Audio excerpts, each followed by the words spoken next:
ಕಟ್ಕೋಬಹುದು ಅಂತ ತೀರ್ಪು ಕೊಟ್ಟವನು. ನಾಚಿಕೆ ಹಾಕಿಲ್ವಾ ನಿಮ್ಗೆ? ಅದು ಎಲ್ಲಿಂದ ಆಗ್ಬೇಕು? 7 ಜನರನ್ನ ಕಟ್ಕೊಂಡವನು ಇಲ್ಲೇ ಇದ್ದಾನಲ್ಲ ಅವೈಲಿ. ನೀನು ಬೇರೆ ಯಾವನಾರ ಮದುವೆ ಮಾಡ್ಕೊಂಬಿಡು. 3 ದಿವಸ ಅಲ್ಲಿದ್ ಬಿಡು, 3 ದಿವಸ ಇಲ್ಲಿದ್ ಬಿಡು, 1 ದಿವಸ ರಜಾ ತಗೊಂಡ್ಬಿಡು. ಬುದ್ಧಿ ಸದ್ದು ಯಾಕಲಾ ಚುರ್ರ ಅಂತದ? ಮಗನೇ ನೀನ್ ಮಡಿಕೋಬಹುದು, ಅವಳು ಮಡಿಕೋಬಾರ್ದಾ? ಇದೇನ್ ಬೇಟಪ್ಪ, ಅವನ್ ಗಂಡ್ಸು. ಯಾವನ್ಲ ಗಂಡ್ಸು?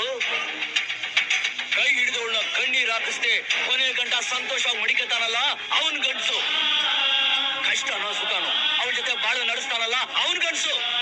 ಒಂದ್ ವೇಳೆ ಹೆಂಡತಿ ಸತ್ತೋದ್ರೆ ಅವಳ ನೆನಪಲ್ಲಿ ಕಾಲ ಕಳೀತಾನಲ್ಲ ಅವನು ನಿಜವಾದ ಗಂಡ್ಸು.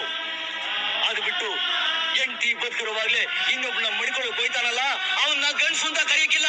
ಅವನ್ನ